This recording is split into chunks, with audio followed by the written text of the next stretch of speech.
meet these families and our MDA clients, the children, those that struggle with these diseases, and you are so inspired by their courage. My name is Morgan Fritz. I was diagnosed with spinal muscular atrophy when I was 18 months. When I graduate high school, I want to go to college. I want to study veterinarian or marine biology. I don't want to get away from my parents. I just kind of want to do things on my own and be independent instead of relying on them for everything. She wants that freedom. You know, she doesn't have much being in a wheelchair, so for her, that's a huge dream, and I'm glad that she has that dream. Why don't you start? Summer camps are Morgan's most favorite time of year.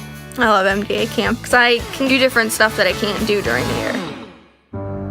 What I really hate about spinal muscular atrophy is there's nothing you can do about it. My body's progressively getting weaker, and I can't do the things that I used to be able to do.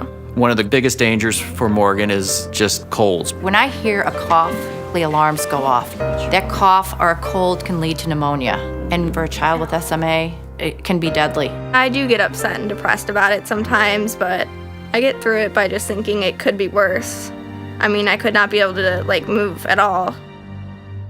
I love the IAFF because they go out every year and they raise money to find cures for muscular diseases. I've been with the IAFF for 25 years. That entire time I've been collecting for MDA. The IAFF's Fill the Boot campaign began 60 years ago. Local 718 in South Boston, one of our members, George Graney, had a friend, Charles Crowley, who had two sons with Duchenne's muscular dystrophy. And he wanted to do something to help. And he got a lot of his colleagues together, particularly off his ladder company, and said, we need to raise some money to try to help Charles and his sons. And that's when the Fill the Boot began. I've been a MDA summer camp counselor for 14 years. I am proud of these guys. It's nice to see them, not slowed down by whatever disability that they have. Well, when I think about the milestones of this 60-year partnership, MDA is one of those charities where you know that the vast amount of the money that you're raising is really going to service those with these neuromuscular diseases. The money that goes into the boot, I can see it coming out the other end. I've met with the guys doing the research down at Washington University. I've been at camp. I've seen the experience that money can provide for those kids out at camp, which is invaluable. The funds are being put to good use. When Morgan first got diagnosed, they told her she'd never live to be 13, and she's 15, and now they're saying 40s, 50s. So just quality of life and longevity is huge.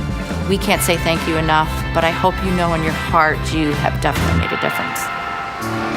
I would personally like to thank all my brothers and sisters in the IAFF for all that they do, because I'm a direct benefit of that. I see where that money's going. I appreciate where that money's going. With MDA, it's not going to end until they come to an end of the need for MDA to even exist. You never know when it's going to strike your family. You know, I collected for 20 years before it ever struck my family. And you don't know. It could strike you. Somebody's out there working to cure these diseases. And once they're cured, then we don't have a problem. So the best way to get rid of the problem is go out and collect now.